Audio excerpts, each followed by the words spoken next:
Hi hello എല്ലാവർക്കും നമസ്കാരം. ഇന്ന് നമ്മൾ ഉണ്ടാക്കാൻ പോകുന്നത് രുചികരമായ കടലക്കറി. അതെങ്ങനെയാണ് ഉണ്ടാക്കുന്നത് നോക്കാം. ഈ വീഡിയോ കണ്ട് ഇഷ്ടമായാൽ എല്ലാ പേരും ലൈക്ക് ചെയ്യണം, ഷെയർ ചെയ്യണം, സബ്സ്ക്രൈബ് ചെയ്യണം. നമുക്ക് വീഡിയോയിലേക്ക് പോകാം.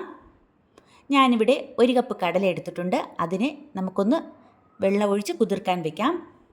കുറഞ്ഞതൊരു 6 മണിക്കൂർ നേരമെങ്കിലും കുതിർത്തെടുക്കണം. നമ്മൾ അടുത്ത ദിവസമാണ് കടല ഉണ്ടാക്കുന്നതെങ്കിൽ തലേ ദിവസം രാത്രിയിൽ വെള്ളത്തിൽ കുതിർത്ത് വയ്ക്കണം. കഴുകി വൃത്തിയാക്കിയ കടല നമുക്കൊരു കുക്കറിലേക്ക് ഇട്ട് കൊടുക്കാം. ഇനി കുറച്ച് ചെറിയ ഉള്ളിയും ഒരു കഷ്ണം ഇഞ്ചിയും ആവശ്യമുണ്ട്. ഞാനൊരു 10 ചെറിയ ഉള്ളി തൊലി കളഞ്ഞ് വൃത്തിയാക്കി എടുത്തിട്ടുണ്ട്. അതിനെ നമുക്ക് ഇതിലേക്ക് ഇട്ട് കൊടുക്കാം. ഒരു കഷ്ണം ഇഞ്ചി ചതച്ചെടുത്ത് അതും കൂടി ചേർത്ത് കൊടുക്കാം. ഇനി ഇതിലേക്ക് 1 കപ്പ് വെള്ളവും കൂടി ഒഴിച്ചു കൊടുക്കാം. വെള്ളം കുറച്ച് കൂടിയാലും കുഴപ്പമില്ല. ഇനി അടച്ച് നമുക്ക് സ്റ്റൗ ഓണാക്കി വെച്ച് കൊടുക്കാം. ഒരു വിസിൽ വന്നതിന് ശേഷം ഒരു 5 മിനിറ്റ് നേരം സ്റ്റൗ മീഡിയത്തിലാക്കി വെക്കണം. ഇനി ഇതിനുള്ള അരപ്പ് തയ്യാറാക്കാം. ഞാനൊരു ചീൻചട്ടി വെച്ചിട്ടുണ്ട്. സ്റ്റീൽ ചട്ടി ആയതുകൊണ്ട് കുറച്ച് ഓയിൽ ഒഴിച്ചു കൊടുക്കുകയാണ്, ഇല്ലെങ്കിൽ അടിയിൽ പിടിക്കും. ഇനി ഒരു മുറി തേങ്ങ അതിട്ട് കൊടുക്കാം. ഇതിലേക്ക് ഒരു 2-3 ചെറിയ ഉള്ളിയും കൂടെ ചേർത്ത് നന്നായിട്ടൊന്ന് വറുത്ത് കൊടുക്കാം. തേങ്ങ നന്നായിട്ട് ഫ്രൈ ആയി കിട്ടണം. സ്റ്റൗ മീഡിയത്തിൽ വെച്ച് വേണം ചെയ്യാൻ, അല്ലെങ്കിൽ അടിയിൽ പിടിക്കും, കരിഞ്ഞു പോകും. ഇടയ്ക്കിടയ്ക്കൊന്ന് വറുത്ത് കൊടുക്കണം. തേങ്ങ ഏകദേശം മൂത്ത് വരുന്നുണ്ട്. നന്നായിട്ടൊന്ന് മൂക്കട്ടെ.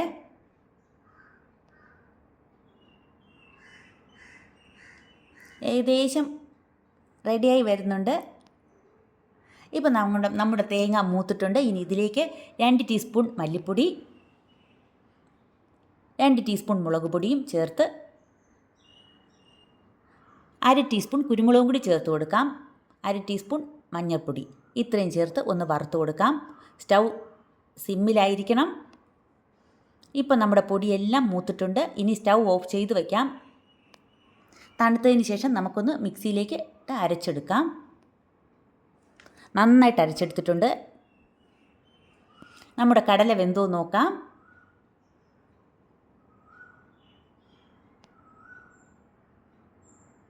ഒന്ന് ഇളക്കി നോക്കാം. ഇപ്പം നമ്മുടെ കടല വെന്തിട്ടുണ്ട്. കുറച്ച് ഉപ്പും കൂടി ഇട്ട് കൊടുക്കാം. നമ്മൾ നേരത്തെ ഉപ്പ് ഇട്ടിട്ടില്ല.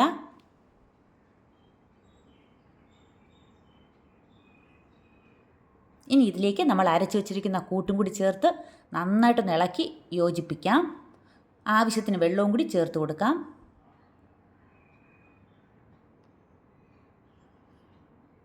ഇനി ഇതിനൊന്ന് നമുക്ക് നന്നായിട്ടൊന്ന് സ്റ്റൗവിൽ വെച്ച് തിളപ്പിച്ചെടുക്കണം. കുറച്ച് മസാലപ്പൊടി, ഒരു 1/2 ടീസ്പൂൺ മസാല, ഗരം മസാല നമുക്ക് അടച്ച് വെച്ച് സ്റ്റൗ ഓണാക്കാം. ഉപ്പ് നോക്കണം. ഉപ്പ് കുറവാണെങ്കിൽ ആവശ്യത്തിന് ഉപ്പും കൂടി ഇട്ട് കൊടുക്കണം. ഒന്ന് നന്നായിട്ട് തിളക്കട്ടെ. തിളച്ചതിന് ശേഷം ഒന്നും കൂടി ഉപ്പുണ്ടോ നോക്കാം. ഇത് നമുക്ക് പുട്ട്, അപ്പം, ദോശ എല്ലാത്തിൻ്റെ കൂടെയും കഴിക്കാൻ പറ്റിയ ഒരു കറിയാണ്. നമ്മുടെ കടലക്കറി റെഡി ആയിട്ടുണ്ട്. ഇനി നമുക്ക് കടുക് താളിച്ചെടുക്കാം.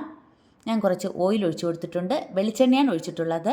അതിലേക്ക് 2 ചെറിയ ഉള്ളി വട്ടത്തിന് അരിഞ്ഞതും കൂടി ഇട്ട് കൊടുക്കാം. അതൊന്ന് മൂക്കട്ടെ. ഇനി ഇതിലേക്ക് 1 ടീസ്പൂൺ കടുകും കൂടി ചേർത്ത് കൊടുക്കാം. അതൊന്ന് പൊട്ടട്ടെ. ഇപ്പോൾ നമ്മുടെ കടുക് പൊട്ടിയിട്ടുണ്ട്. 1-2 വറ്റൽമുളകും കൂടി ചേർത്ത് കൊടുക്കാം.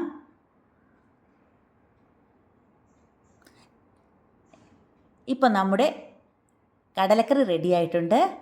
കറിവേപ്പില ഇല്ലാത്തതുകൊണ്ട് ഞാൻ കറിവേപ്പില ഇട്ടിട്ടില്ല. ഇത് ഇഷ്ടമായാൽ എല്ലാവരും ലൈക്ക് ചെയ്യണം, ഷെയർ ചെയ്യണം, സബ്സ്ക്രൈബ് ചെയ്യണം. Thank you.